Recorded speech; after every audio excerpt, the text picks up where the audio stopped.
आखिर क्या राज छुपा है इस जगह पे जहाँ से गुजरते ही कई शिप्स, कई एरोप्लेन्स लापता हो जाते हैं, और कैसे यूएस के एरोप्लेन्स यहाँ जाते ही गायब हो गए, और जो प्लेन्स को दोबारा भेजा गया था इन्हें ढूंढने के लिए वो भी जाते गायब हो गए, और क्यों इसको धरती का ब्लैक होल कहा जाता है। तो चलिए जानते हैं इस वीडियो में बर्मुडा ट्रायंगल के कई रहस्यों के बारे में एक सिंपल एंड शॉर्ट वे में। वीडियो को आखिर तक जरूर देखें। तो ये जगह अमेरिका के मियामी से लेके पोर्टो रिको और बर्मुडा आइलैंड में लगा हुआ है, जो एक टाइप का ट्रायंगल का शेप बनाता है, जिसको आज हम बर्मुडा ट्रायंगल के नाम से जानते हैं। लेकिन इसका एक दूसरा नाम भी है जिसको डेविल्स ट्रायंगल कहते हैं, जिसका एरिया 13 लाख स्क्वायर किलोमीटर से लेके 39 लाख स्क्वायर किलोमीटर के बीच हो सकता है। यानी ये ट्रायंगल एरिया इंडिया से थोड़ा छोटे एरिया में फैला हुआ है। दरअसल इसका इतिहास काफी पुराना है। जब क्रिस्टोफर कोलंबस अमेरिका के खोज में निकले थे तो उन्होंने बताया था कि वो जब इस एरिया में पहुंचे थे तो उनका कॉम्पास काम करना बंद हो गया था और काफी भयानक तूफान, अजीबोगरीब दृश्य देखने को मिले थे, और उनको एक अजीब रोशनी आसमान से जमीन पर उतरते दिखाई दी। तब के जमाने में इस चीज को लेके ये जगह काफी फेमस हो गया था अमेरिका में। लेकिन वो रोशनी क्या थी वो मैं आगे बताऊंगा।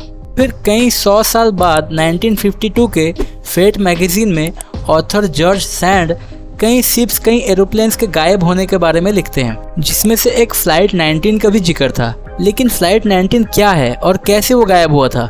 दरअसल जब 1945 में अमेरिका के 5 टॉर्पेडो बॉम्बर्स प्लेन अपने रूटीन फ्लाइंग के लिए उड़ान भरते हैं, तो जैसे ही वो मियामी से निकलकर कुछ दूर तक पहुंचते हैं, उनको कुछ अजीबोगरीब आसमान में दृश्य देखने को मिलता है, और पायलट से खबर आता है कि एक पॉइंट में पहुंचने के बाद उनका कॉम्पास काम करना बंद कर चुका है, और जब दूसरा इमरजेंसी कॉम्पास यूज करने निकाला गया तो वो भी काम करना बंद कर दिया। तो ऑथर लिखते हैं, उनको ये कहते आखिरी बार सुना गया था, we are getting white water, nothing seems right, we don't know where we are, the water is green, no white, we flee off to Mars.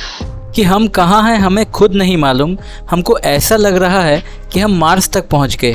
फिर कुछ देर बाद जब इस प्लेन से सिग्नल कट गया तो यूएस ने एक और मैरिनल प्लेन भेजा सर्च ऑपरेशन में, जिसमें 14 लोग थे। फिर कुछ देर बाद जो प्लेन सर्च ऑपरेशन में उनको ढूंढने गया था वो प्लेन भी गायब हो जाता है। लेकिन ये एक ही हादसा नहीं था इस जगह में होने वाला, बल्कि ऑथर लिखते हैं 1918 में जब वर्ल्ड वॉर 1 चल रहा था तब यूएस ने ब्राज़ील को एक शिप भेजा था जिसमें 300 से ज़्यादा सोल्जर थे और भी बहुत सारी चीज़ें थी। तो जैसे ही यूएस से ये शिप निकला कुछ देर बाद ये भी गायब हो गया, और इसको भी जब ढूंढा गया तो इसका कोई अता पता नहीं मिला। इससे भी ज़्यादा भयानक एक और हादसा हुआ था एलन ऑस्टिन नाम के एक शिप के साथ, जो तब लंदन से न्यूयॉर्क की ओर जा रही थी। ये रूट तब से लेकर आज तक काफ़ी कॉमन है। तो जैसे ही वो जहाज़ लंदन से निकलकर बर्मुडा ट्रायंगल के एरिया में पहुंची तो उनको एक गुमनाम सा जहाज देखने को मिला, और एलन ऑस्टिन के कैप्टन उस जहाज के करीब पहुंचते हैं, और कई घंटा इंतजार करने के बाद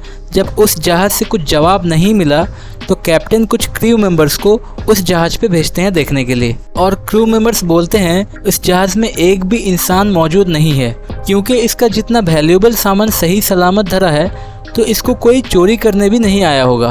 तो कैप्टन क्रू मेंबर्स को दूसरे शिप को भी अपने साथ लेने के लिए बोलते हैं, और 2 दिन इसके साथ चलने के बाद एक बड़ा तूफान आता है और गुमनाम जहाज फिर से गायब हो जाता है। लेकिन बहुत दूर खड़े वो जहाज फिर से मिलता है, और फिर से उसके पास जाते हैं तो देखते हैं जहाज जैसा को वैसा है, और जो क्रू मेंबर्स उस जहाज में भेजे गए थे उनमें से कोई एक भी मौजूद नहीं है। तो कैप्टन दोबारा कुछ और क्रू मेंबर्स को उस जहाज में भेजते हैं। फिर 2 दिन के बाद एक और तूफान आता है, फिर एक और बार देखते हैं उस जहाज में कोई मौजूद नहीं है। तो कैप्टन काफ़ी डर जाते हैं और उस जहाज को एक जर्मन कंपनी को बेच देते हैं वहीं से। लेकिन अफसोस कि आज तक इन सारी कहानियों का कोई ठोस सबूत नहीं मिला है हमको, क्योंकि ये काफ़ी पुरानी कहानियाँ हैं तो इसको सही से वेरीफाई करना काफ़ी मुश्किल है। और तब तक उस जगह को कोई बर्मुडा ट्रायंगल के नाम से जानता भी नहीं था। लोग इस जगह को अलग अलग नामों से पुकारते थे, और फिर फरवरी 1964 को विंसियन गैडिस एक किताब लिखते हैं द डेडली बर्मुडा ट्रायंगल नाम से, और तब से ही लोग इस जगह को बर्मुडा ट्रायंगल के नाम से जानने लगे।